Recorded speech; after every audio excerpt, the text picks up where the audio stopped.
సంతోషం, వెళ్ళేటప్పుడు సంతోషమే, వచ్చేటప్పుడు సంతోషమే. ఎందుకంటే 18 రోజుల పాటు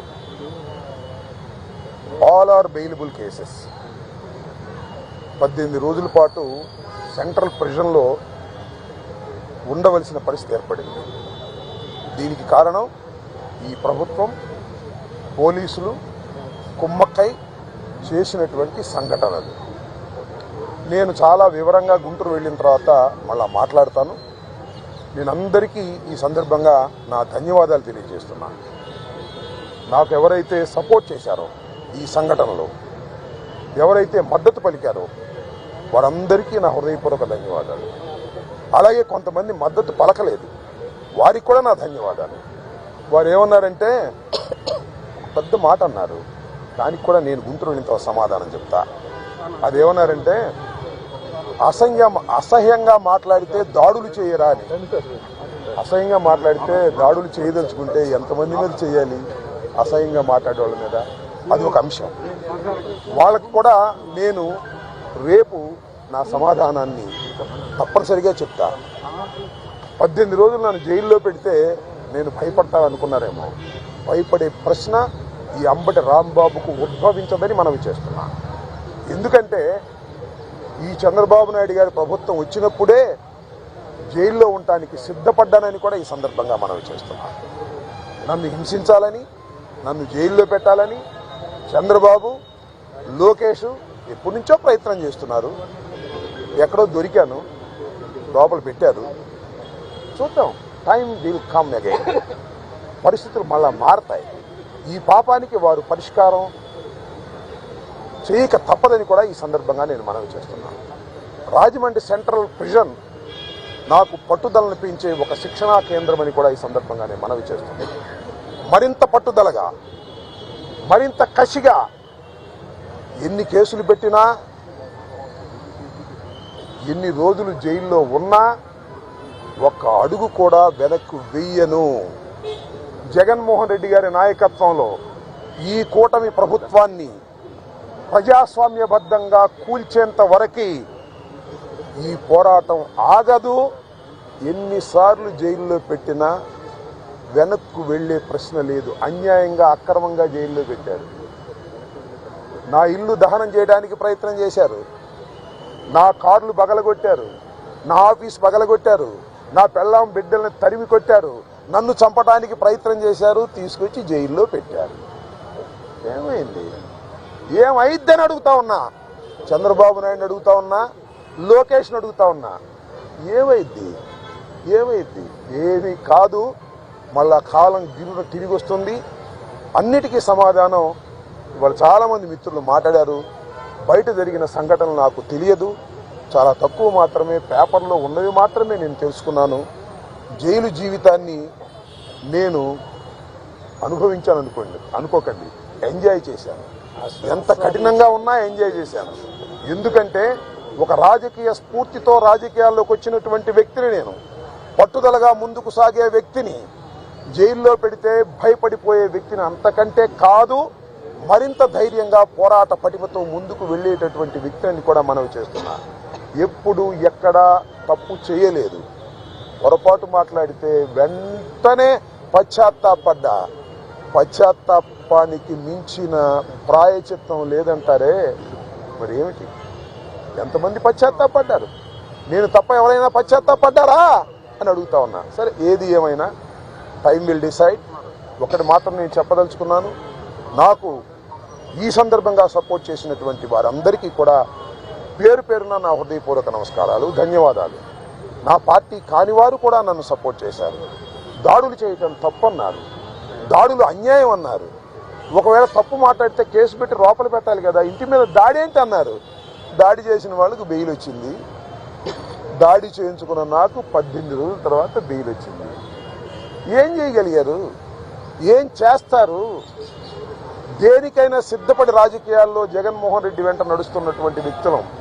ఆ రోజు రాజశేఖర రెడ్డి వెంట నడిచాం, ఇవాళ జగన్మోహన్ రెడ్డి గారి వెంట నడుస్తాం, తుదకంటూ నడుస్తాం. బొందిలో ప్రాణం ఉన్నంత వరకు జగన్ వెంట నడుస్తాం.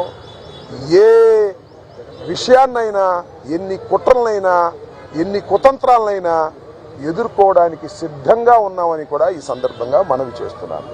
అందరికీ నా హృదయపూర్వకమైన ధన్యవాదాలు ఈ సందర్భంగా తెలియజేసుకుంటున్నాను.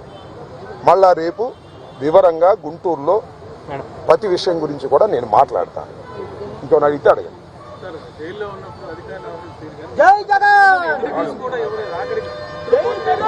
జైల్లో ఉన్నప్పుడు అధికారులు వాళ్ళ రూల్ ప్రకారం పోతారు, అక్కడ ఫుడ్డే పెడతారు. అది నాకు నచ్చినా నచ్చకపోయినా ఆ ఫుడ్డే తింటాను. కలకాలం తింటాను ఆ ఫుడ్. ఆ పెట్టిన ఫుడ్ నాకు నచ్చలేదు, ఎందుకంటే కొద్దిగా డబ్బులు ఉండవాళ్ళం కదా, మంచి ఫుడ్ తింటాం. జైల్లో మంచి ఫుడ్ కావాలంటే వస్తుందా? కోర్టు వారు నాకు ఆర్డర్ ఇవ్వలేదు. ఓకే, జైలు అధికారులు వారి ప్రవర్తన వాళ్ళది, వాళ్ళు నాకేమో స్పెషల్గా ఏం చూడాల్సిన అవసరం కూడా నేను ఎప్పుడు కోరుకోలేదు, కోరుకోను కూడా. సామాన్య ప్రిజనర్గానే ఉండటానికి నేను ఇష్టపడ్డాను. కోర్టు ఆర్డర్ ఇస్తే బయట భోజనం తిన్నాం అనుకున్నాం, కోర్టు ఆర్డర్ ఇవ్వలేదు, లోపల భోజనమే తిన్నాం. కొద్దిగా చిక్కినట్టున్నా, అయినా ఏం కంగారేం లేదు, ఏం ఇబ్బంది కూడా ఏమి లేదు. ఆరోగ్యం బ్రహ్మాండంగా ఉంది, ఆరోగ్యం మరింత పట్టుదలగా ముందుకు సాగుతుంది.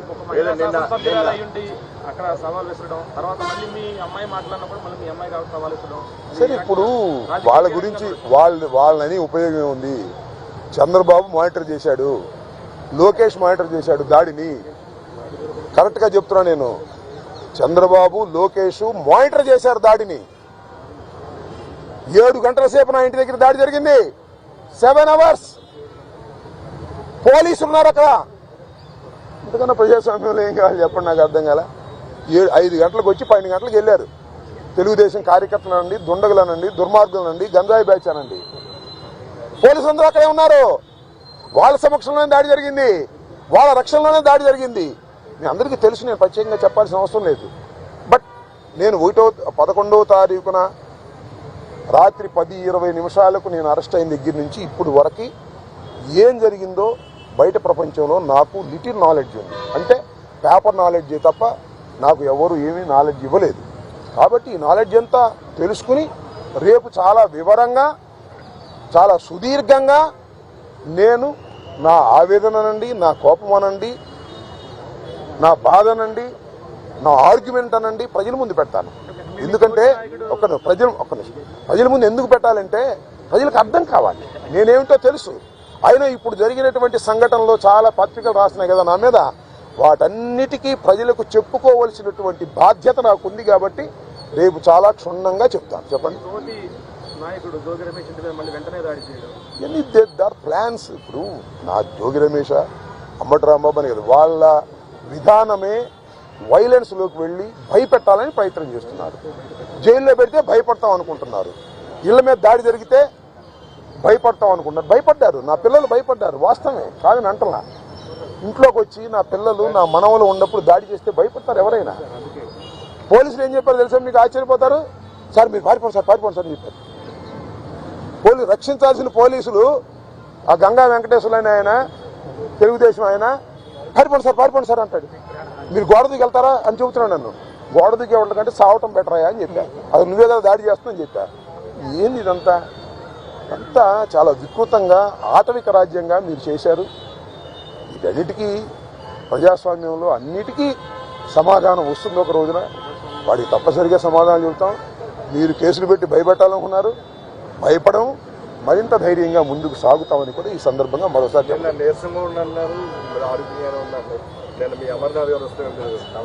ఆయనకి అట్లా కనపడ్డానేమో. నేను నీరసంగా ఎప్పుడూ లేను, లోపల ఏది ఇబ్బంది పడలేదు. కాబట్టి బాత్రూమ్ దగ్గర జారి కొద్దిగా పడ్డాను.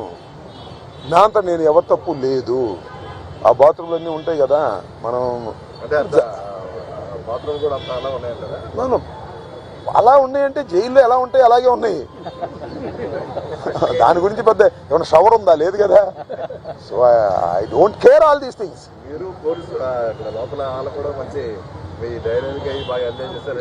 I don't know that.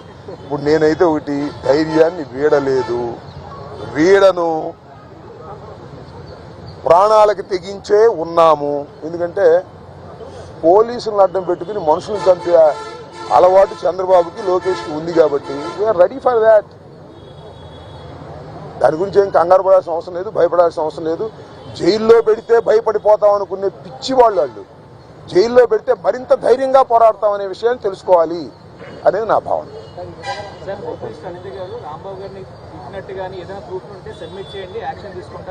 చూశారుగా మీరు, సోషల్ మీడియాలో చూడలేదా? నన్ను తిడతా ఒక ఆమె వీర విహారం చేసింది. వాళ్ళు కళ్ళుండి గుడ్డి వాళ్ళు పక్షపాతంగా వ్యవహరిస్తున్నారు. హోంమంత్రి చేతిలో ఏముంది గుడ్డి మైక్ తప్ప. ఆమె మైక్ హోంమంత్రి అంతా లోకేష్ చంద్రబాబు కదా మానిటర్ చేసేది. ఆమెం చేస్తుంది పాపం, అనిత ఏం చేస్తుంది?